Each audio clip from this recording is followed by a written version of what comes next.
আজকে সন্ধ্যেবেলা আমি বানিয়ে ফেলি চটপট আলু পকোড়া।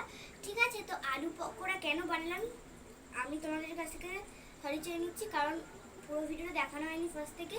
তো যে সন্ধ্যেবেলা যেহেতু আমার দিদানের বৃহস্পতিবার, তাই জন্য ঘরে কোনো মাংস বা মাছ হয় না, ডিমও হয় না।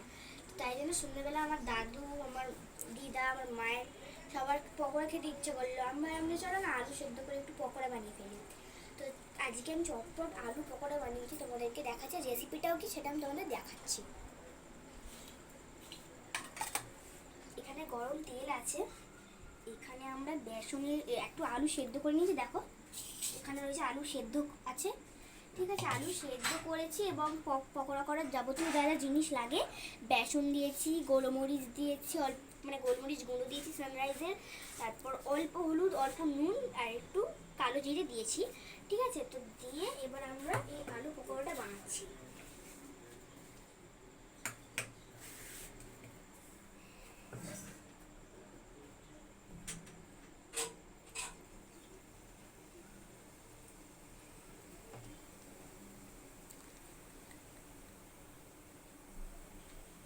তো পকোড়াটা কিছুক্ষণ পরেই এরকম হবে। হ্যাঁ, দেখিয়ে দিচ্ছি।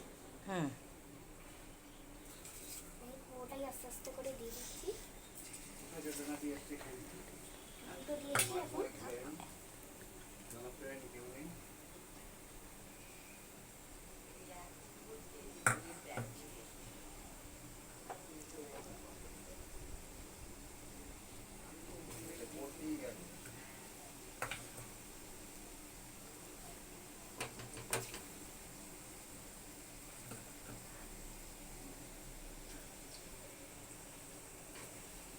এরপরে লাল লাল ভাজা হলে তুলে নেবে, তাই তো? হ্যাঁ, যতক্ষণ হচ্ছে ততক্ষণ আমরা এই পকোড়াটা মাখিয়ে নিচ্ছি। আস্তে আস্তে করে ঢেলে নিচ্ছি একটু একটু দেখে দেখে ঘাঁটতে হবে যাতে এটা ভেঙে না যায়। সেদ্ধ আলু তো, ভেঙে গেলে তখন পকোড়াটা ভালো হবে না।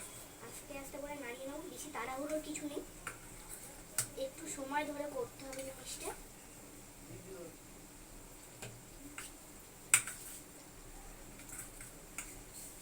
আস্তে আস্তে করে মাখিয়ে দিচ্ছি, কেউ যেন তাড়াহুড়ো না করে। তাড়াহুড়ো করলে এই তো যেহেতু সেদ্ধ আলুটা করেছি, সেদ্ধটা ভেঙে যাবে, পকোড়াটা মুচমুচে হবে না। আমি সাইডে করে রেখেছি, দেখিয়ে দাও। এরকম মুচমুচে করতে চাইলে তাড়াহুড়ো না করে করতে হবে। এবার দেখো আমরা একটু আস্তে করে একটু কড়মড়ে নিচ্ছি। খড়খড় আওয়াজ হচ্ছে। হ্যাঁ, এরকম আস্তে মুচমুচে আস্তে করে হয়েছে। নেড়ে নিচ্ছি একটু। দেখো অলরেডি হয়ে এসছে প্রায়, আর কিছুক্ষণ রাখলে হয়ে যাবে। ঠিক আছে, আজকের ভিডিও এই পর্যন্তই। কিন্তু খেতে কেমন হয়েছে এটা বাড়ির লোক সবাই খাবে নাকি? আমরা খেয়ে দেখি। আমি একটা খেয়ে দেখি যে সত্যি ভালো হয়েছে কিনা। বাবা, তুমি একটা খেয়ে দেখো তো। ওইটা দে না, বাটিটা ওতে আছে, দে। আমরা একটু পোস্ত অ্যাড করছি। পোস্ত এবার এটা হোক, ততক্ষণে একটু নাড়িয়ে এটা। এবার এবার এর পরেরটা হচ্ছে এইটা। দেখো একটু পোস্ত অ্যাড করেছি, যাতে ভালো হয়। আগেরটা পোস্ত ছাড়া, এটা পোস্ত দিয়ে। পোস্ত দিলে একটু কড়মড় বেশি হবে। দেখো আস্তে আস্তে করে নেড়ে নিচ্ছি। এটা বৃষ্টির কালে খুব ভালো লাগে খেতে। বৃষ্টির দিনে? হ্যাঁ, বৃষ্টির ওয়াও। দিনে কেন ভালো লাগে? কারণ বৃষ্টির দিনে ওয়েদারটা ঠান্ডা ঠান্ডা হয়ে থাকে। তাহলে আমরা গরম বৃষ্টিটাকে গরম ডাকি। ডালনা আয় আছে। বৃষ্টি ঝেপে ধান দেব মেপে রুষার পকোড়া খেতে, আয় বৃষ্টি চলে আয় আমাদের পাড়ায় চলে আয়। ঠিক আছে, টাটা। টাটা। নিজেও খাও, সবাইকে খাওয়াও। আর খেয়ে কেমন হয়েছে সেটা জানাও। আচ্ছা, নিশ্চয়ই জানাবো।